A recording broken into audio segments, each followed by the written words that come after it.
From the director dressing up as Freddy Krueger to the iconic telephone call with Ghostface, here is a list of the best Easter eggs and references you might have missed from the Scream franchise. Let's kick this list off with a funny one. These three words have every millennial shuddering with cringe. Courtney Cox's bangs. Yep, that horrendous haircut she had in Scream 3 back in the year 2000. Cox had an amazing run on that movie with her character, Gale Weathers. But all anyone remembers is her very short fringe that just poked out from her forehead like a prickly little cactus. Fans have been teasing the actress for years for that hair and makeup decision, and trolling those bangs is like a core memory for millennials now. But in Scream 5, produced in 2022, Courtney actually joined in on the joke. Her character was hosting a talk show in the film when she looked right at the camera and said, "If I ever get bangs again, someone needs to stage an intervention." Fans were in fits over this inside joke making it into the movie. Heck, they were losing it at how the joke survived over 2 decades. After 22 years of non-stop good-natured trolling, Cox finally revealed the reason behind her fashion faux pas at the press event for Scream 5. She said there had been only one set of fake bangs on set, and did it accidentally, got cut too short, and they just had to go with it. For some reason, someone put it here and started cutting, and I went, well, I don't have a choice now. I feel Guess like what? I remember that day because we were all like, no, they're good, really. The highest voice of the day, the pitch.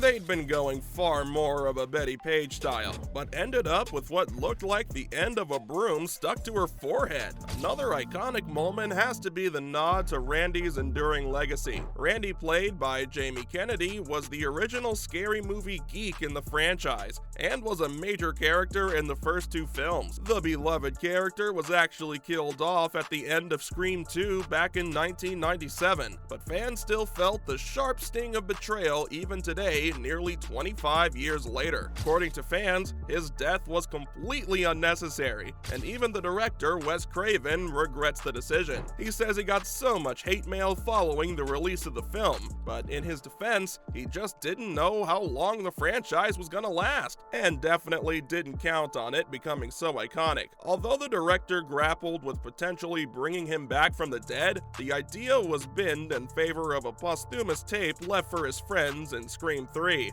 Matt Bettinelli-Olpin and Tyler Gillette, the directors of the latest volume of Scream, had a couple of ideas though. They brought Randy's spirit back into the movie. No, not as a ghost, but through introducing his niece, Mindy, and his nephew, Chad, as characters in 2022's Scream 5. It was a nice nod to all the fans who'd stayed loyal to Randy. But let's take it back in time a bit, specifically to the Freddy cameo in the original Scream movie. This was actually the franchise's first ever meta moment where fans could connect the dots between different series. In the opening scene, Ghostface asked Drew Barrymore's character, Casey, what her favorite horror movie is. What's your favorite scary movie? I don't know. You have to have a favorite. What comes to mind? Halloween. You know, the one with the guy in the white mask who walks around and stalks babysitters. Although the line is super iconic now, Barrymore's character doesn't really respond. The killer actually fills in for her and says the best one is obviously Nightmare on Elm Street. This is actually a franchise the Scream director worked on. Casey takes it a step further and says only the first of that series is actually good. The amazing thing is that Wes Craven actually wrote and directed only the first Nightmare on Elm Street movie. What a nod to himself, and to the fact that the rest of the Nightmare franchise after the first film really did suck without Craven. Fans were tickled seeing that moment of self-love from the director. Nightmare on Elm Street. Is that the one where the guy had knives for fingers? Yeah, Freddy Krueger. Freddy, that's right. I like that movie. It was scary. Wow, well, the first one was, but the rest sucked. So, you got a boyfriend? What's even more iconic is that you can actually see the director make a cameo in that scene as a janitor dressed like a character from Nightmare on Elm Street, Freddy. We love these little meta moments. Speaking of meta moments, the original Scream movies actually set up a pattern of prediction for the whole franchise. Randy sets out the These rules he's learned from horror films to survive slasher movies, which is obviously what all the characters find themselves in. These rules also sort of foreshadow what's gonna happen in the movie and its sequel, and set up Neve Campbell's character as the final girl to survive. Ever since the first one, these rules crop up in every Scream movie, with slight variations. The third movie even brought back Randy's character via videotape to tell the characters the rule for a trilogy slasher franchise.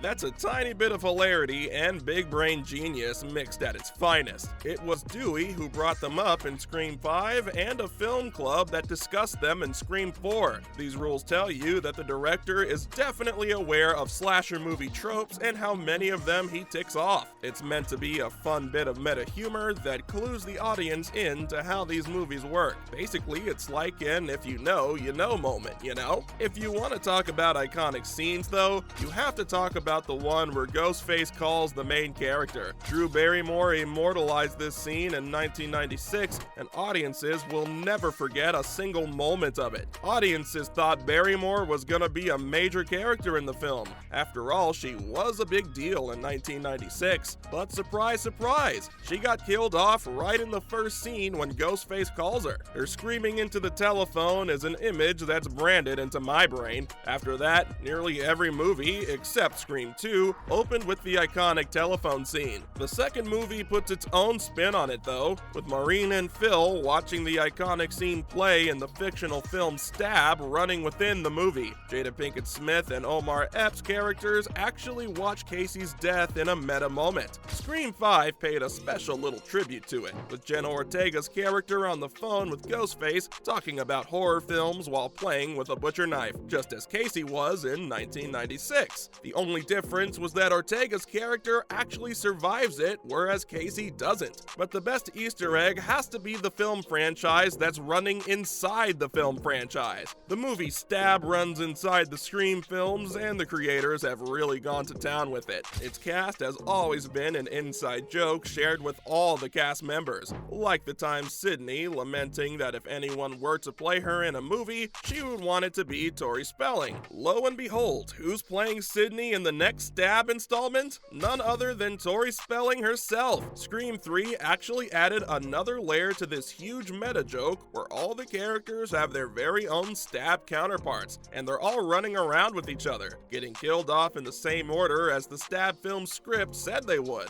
The directors have been working double time producing two movies within each other. Makes me dizzy just thinking of the twinning characters. Huge actors like Kristen Bell, Anna Paquin, and Heather Graham have actually made cameos into the Stab franchise. I mean, who can say I starred in a movie within a movie? Well, Kristen Bell, that's who. From hinting at the plots of all future movies to running a successful movie series within a movie series. These were all the cool Easter eggs and references I found in the Scream franchise.